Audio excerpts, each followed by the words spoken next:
Hey everyone, welcome back to my channel. For those of you who are new around here, my name is Amber and I run the fashion blog, The Cocoa Butter Diaries. Last week, we kind of veered off course a bit with our most worn luxury purchases and then also my luxury wish list of 2020 recap. So we're going to get back into the bag reviews because that's what the majority of you asked for and why you're here. But before we get into this week's bag review, if you could like this video and subscribe to my channel, of course, it's only if you like the content. I do style videos, hauls, and bag reviews. And also if you could hit that notification bell so that you never miss one of my uploads on Tuesdays and Thursdays. Now, this bag in particular was one of my latest additions, but it was the most dramatic to get. There's a long story. We're going to get into it. But the bag that caused me the most stress is this little lady right here. This is my Dior Book Tote in gray oblique. Now, you might be wondering how this bag caused so much drama for me this year. Well, like to hear it? Here you go. I was on the hunt for a Dior Book Tote starting at the beginning of the year. It was on my luxury wish list. But at the time, there really wasn't a colorway that really stood out to me that I wanted. But in June, the gray oblique came out and I was just in love with it. My SA recommended that I buy it from the Dior in Miami, but I wanted to see if the Dior in San Francisco had it first because I had never been to a Dior boutique before. All of my Dior purchases in the past were made through Saks Fifth Avenue Dior boutiques, and I've had the items shipped to my house. So I went into the Dior boutique in mid-June and they didn't have the tote in stock. But that was okay because it gave me the opportunity to play around with what size I wanted. I was struggling at the time between whether to get the smaller version of my tote or to get the regular size that they've always made. And after playing around with both, I decided that I did indeed want the large. I thought it was more practical for what I planned to use the tote for.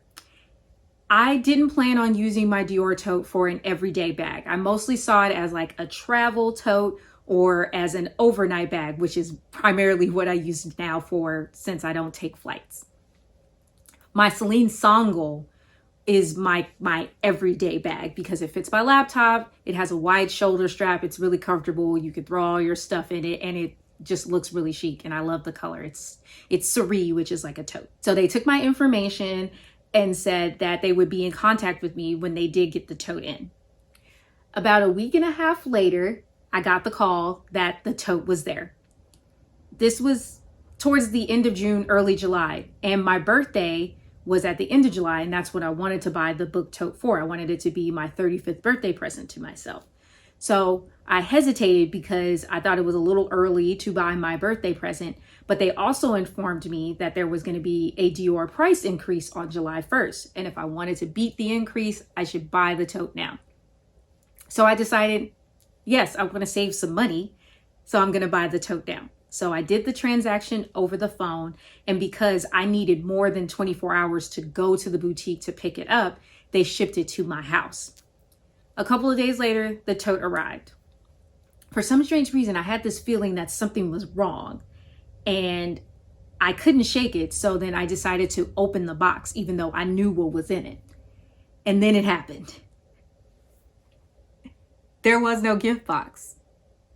And when you go to Dior, that's part of the packaging. Just like when you go to Chanel, Hermes, any of those high-end boutiques, you don't even have to ask. The wrapping is part of the experience. The box is part of the experience. And for resale value, you want the box in the bag. So I was a little miffed because, again, it was supposed to be my birthday present as well, but they wrapped their packages like that by default. So I texted the SA and I said, "Hi, I didn't get a box with my tote. Why is that?" And he never responded. And that made me feel some type of way. So I reached out to my Instagram fam because I feel like They're my best friends in my head. And I was like, should I be petty and return the tote to the Dior boutique and order it from Dior.com because it's in stock? Because I feel like he hasn't earned a commission. And after conversing with some of my friends, I realized that, yeah, I should be petty about it. So I returned the tote to the Dior boutique, and then I ordered another one from Dior.com. I've never done that before, but it felt good because I was like, sir, you haven't earned that commission. You didn't follow through with the job. So why should I give you that commission? Why should I give you that satisfaction? As a side note, don't ever be afraid to walk away or return something if your experience in any luxury boutique is unsatisfactory to you. You are not obligated to buy anything. If you get terrible customer service when you come in and you want to buy something, it's okay to buy nothing and go home and buy it online. Their job is to make sure that you have an outstanding experience. And if you feel anything less than that, walk away. If you feel like they're getting too salesy and pushy, walk away. That's a little advice from me to you. Now, getting back to the tote story. A week and a half later, my tote from Dior.com arrived. It looked spot on. Box was nice and big. I knew what time it was. But again, it wasn't my birthday yet, so I didn't open it. Then the day of my birthday came. I opened it. Sorry, I don't have an unboxing video that I could clip in right here because the unboxing was messy. I didn't bring my tripod. And I tried to unbox it with one hand on video and it was not cute. So I'm just going to spare you from seeing that again. But I did unbox it. I wrote a nice little note to myself and I've been in love with my tote ever since. This is Miss Colette. I love to name my bags because I feel like it's fun. Again, she is the large size. So she is quite substantial. My original intent was to take her on flights, but because Rona, she hasn't been on a plane yet. Lately, I've mostly just been using her as an overnight bag because she perfectly fits my toiletry bag, change of clothes, and a few other things. So she's been good for that. Plus, it gives me a chance to carry her out a little bit more because she is kind of big, so it's not like I can just use her as a purse, you know? Inside, this gray insert here is a organizer that I got from a company called Samorga.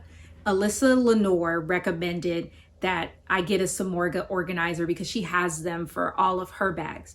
I personally love it. It does take a while to get to you. It took about maybe a month and a half for me to get my insert, but it's so great. It has little pockets to organize things. There's even like a place where you can put like a water bottle or baby bottles because a lot of the girls do use this tote as a diaper bag, and I'm not mad at it. I would probably do the same thing. But it's great because it organizes all the things because it's a really big bag, and then it also keeps the interior lining clean and intact because this bag is unlined as it is. I have not had mine customized yet. The back is blank. I do plan to get my name on it, but at the time, the ABC Dior, which is the personalization office that Dior has, was closed due to COVID. Some of them have reopened, but that would require me shipping my bag to the location that has it within the United States and then waiting for them to customize it and ship it back. I'm not sure how long that would take, but it does cost extra to have it customized as well. I believe it's $250 on top of the price of the bag to have it customized. But in my opinion, I think it's worth it. As far as the resale market goes, these totes are going for about retail on secondhand sites like Fashionphile, Vestiaire, The Real, etc. Actually, before I purchased mine full price, I was looking on the secondhand market to buy a tote. So that's how I figured that out. I was thinking before the gray came out that I was going to get the houndstooth print, but I wasn't sure again what size I wanted to get. And so I kind of hesitated in pulling the trigger. But pretty much every resale site has some Dior Book Totes available. I was looking on Vestiaire, I was looking on Poshmark, I was looking on the Real, Fashion File, and Tradesy. They all have book totes, and you can probably find limited edition ones as well as the oblique ones, because the navy blue and the burgundy are quite popular with the girls. As far as do I love the bag, I do. I haven't used her that much yet, but I'm hoping that in 2021 I get to take her somewhere cute. So in the meantime, she just sits on my bookshelf and looks pretty. So this is my homegirl Colette. I hope you enjoyed my bag review. If you have any other questions about the Dior Book Tote, I am happy to answer them in the comments. And also, if you have the smaller version of the book tote, I would love to know if you are enjoying that size, because it's a size that I'm thinking about getting along with having this one in my collection. So if you could let me know how much you like the small one, I would really, really appreciate it. Thanks for stopping by. Me and Colette are out. Bye.